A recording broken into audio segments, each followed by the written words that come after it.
Hello and welcome. I'm Lisa Adams from the Grove City College class of 78, and I have served as an alumni trustee and currently serving emeritus on the Alumni Council. And since homecoming has to be a virtual affair this year, we decided to bring some of the campus to you. And today it's all about getting to know our new board chairman, Ed Breen, and his wife, Lynn Branstner Breen, also from the class of 1978. It was certainly a great year. So welcome to both of you.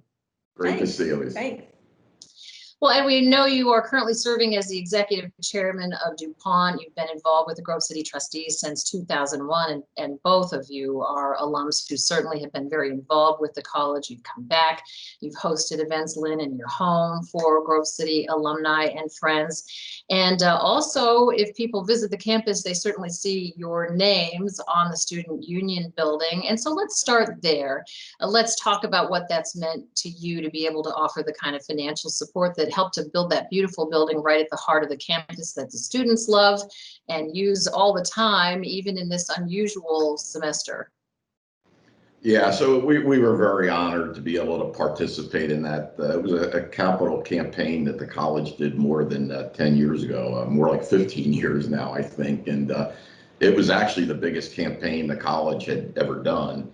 And it also was part of building the building right behind the Breen Student Union there where all the classes are. And so it was a major upgrade to the campus, and both buildings look beautiful. And we really thought that the campus needed a kind of a hub, a center for the students to be able to go to between classes, grab a bite to eat. And, you know, it's just like a beehive in that building if you go in it. Lynn and I love when we're up there, just sit in there, get a cup of coffee and watch all the students interacting. So it was a real pleasure to be a part of it.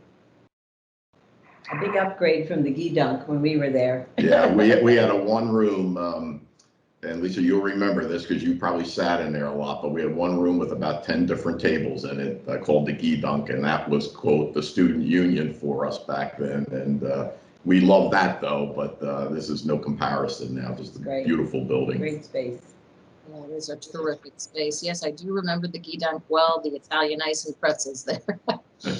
So let's talk about what brought each of you to Grove City College, where you came from, why you chose the college, and you met there, right?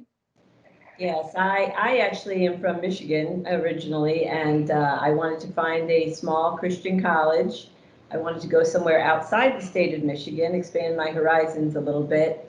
And I actually transferred there. So I came in at the beginning of my sophomore year, and we did not actually meet till the fall of our junior year.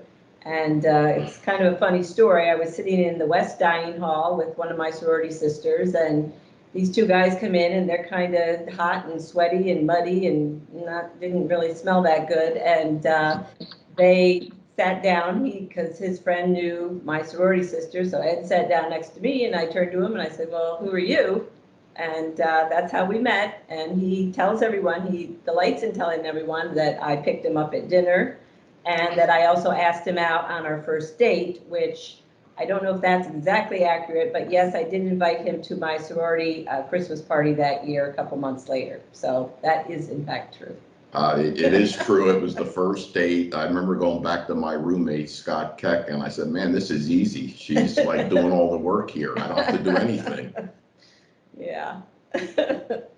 So, Ed, where did you come from and how did you choose Grove City College? So I was from Eastern Pennsylvania, north of Philadelphia in Bucks County. Actually, where Lynn and I, our main home is right now. We're in Bucks County as we speak. And it was kind of a funny story. I was going to go to another college with a buddy of mine, and it was my parents who convinced me to go to Grove City, and it was more because of the Christian environment and all. And it was like, no, this would be good for you to keep you on the straight and narrow when you're 18, 19, 20 years old. And of course, I went to visit the campus and I fell in love with it. I mean, it was just beautiful. And but it was them steering me towards that decision, not like Lynn, who wanted to go to that college. And obviously, I'm glad I did. And you both majored in economics?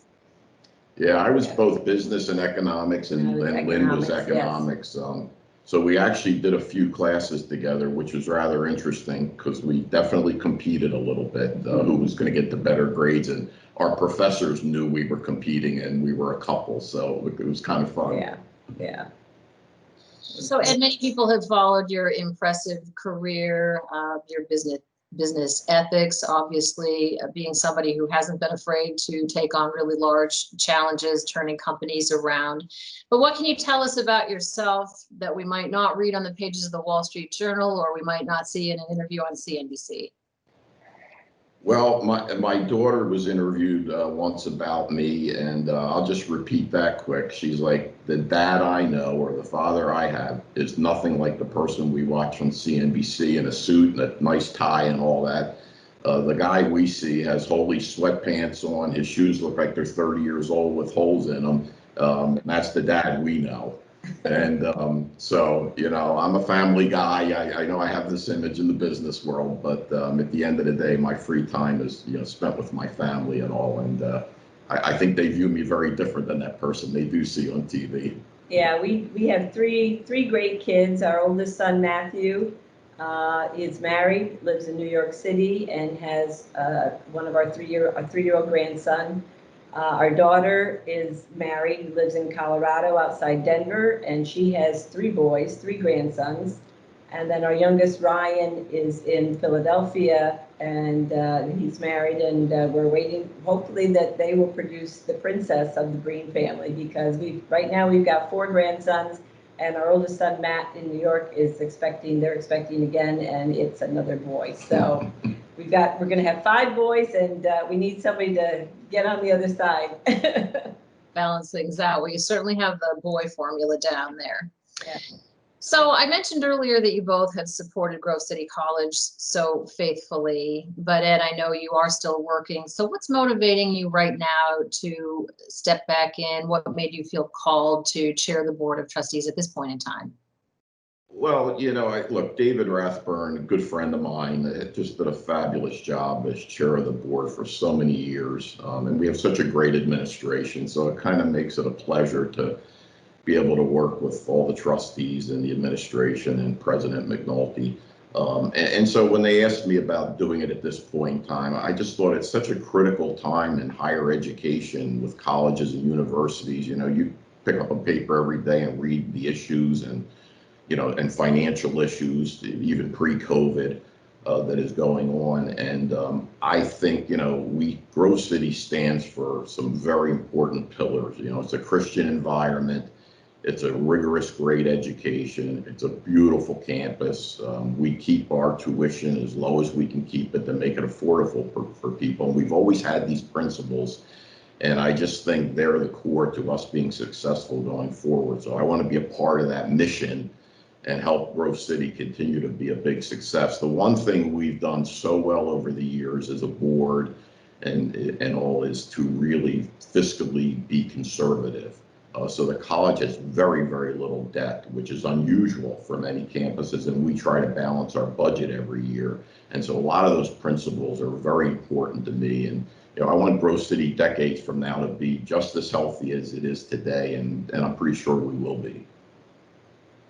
Yeah, and talk a little bit more about that. I mean, how you think the school is positioned well right now in this marketplace of higher ed, which is challenging with some families not even seeing the value of higher ed. I mean, certainly the academics are rigorous, and it seems like Grove City is responding to the marketplace, but still staying that liberal arts school.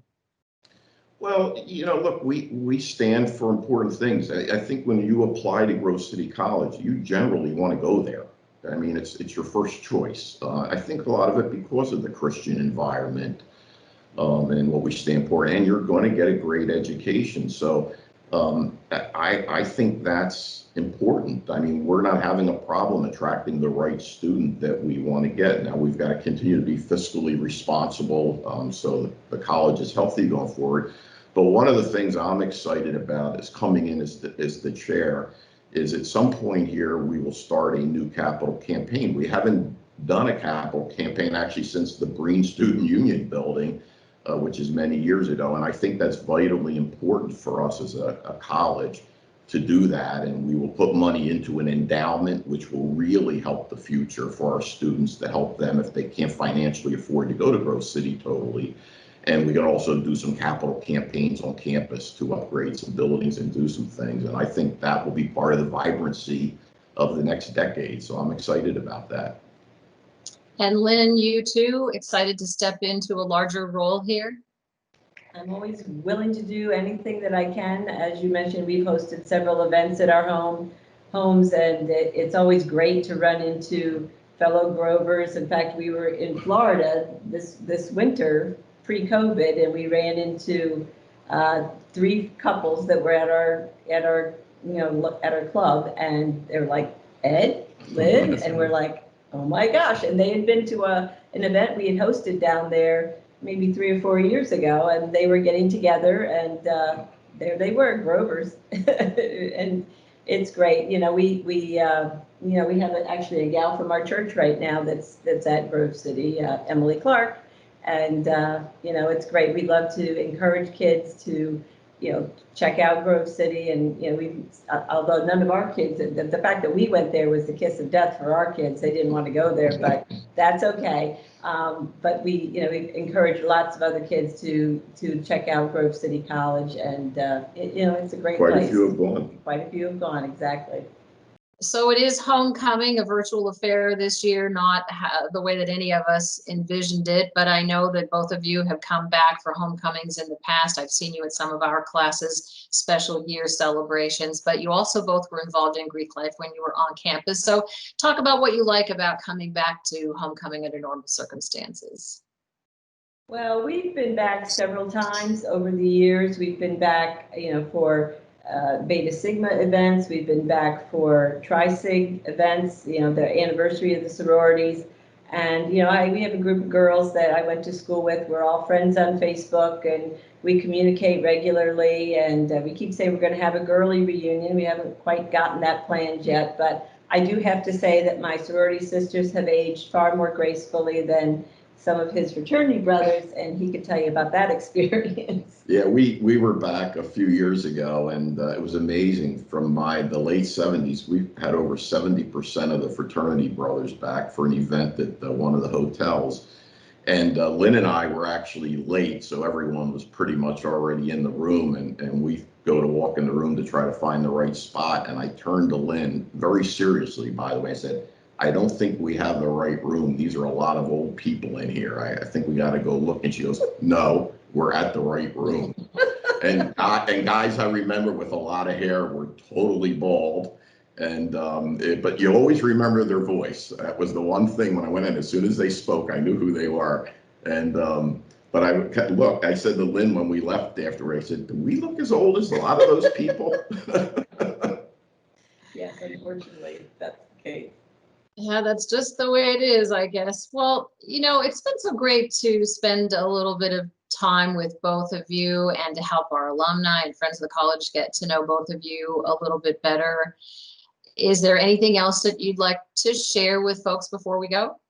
Well, one unique situation is that Ed and I, when we got together and then we were dating, and we actually graduated a semester early. So we left the school in December, but we did come back in May to graduate, to walk in graduation. And that's the day also that he proposed to me in front of all of our family that was there for graduation.